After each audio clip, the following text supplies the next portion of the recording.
Hello friends, இந்த நாளுக்கு நம்ம உடம்பை கூலாக்கிறதுக்காக நான் ஒரு ரெசிபிப்பா. இது பச்சைப்பயிறு, கருப்பு உளுந்து, கவினி அரிசி, காராமணிப்பா.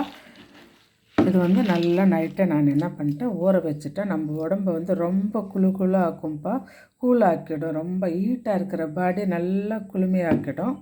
மிக்சியில் ஒரு வட்டியை பிடிக்காதப்பா, பாதி போட்டுட்டேன். மீதி நான் இப்போ இந்த தண்ணியோடு தான் போட்டு அரைக்கலாம். நம்மளுக்கு பாருங்கள், பால் போல் இருக்குப்பா. அந்த நம்ம அரைச்ச அந்த இது பாருங்கள் எப்படி இருக்குன்ட்டு. இது அவ்வளோ கூலாக இருக்கும் நம்மளுக்கு. இப்போ நான் பெருங்காயம் போடுறேன்ப்பா. பெருங்காயம் கொஞ்சம் ஜாஸ்தியாக போட்டுக்கலாம். இப்போ நம்மளுக்கு நம்ம தோசையை ஊற்றி விட்டுலாம்ப்பா. உங்களுக்கு இட்லி வேணால் கூட பாஞ்சு போல் இட்லி ஊற்றிக்கலாம், தோசையும் ஊற்றலாம், உங்களுடைய விருப்பம்தான்.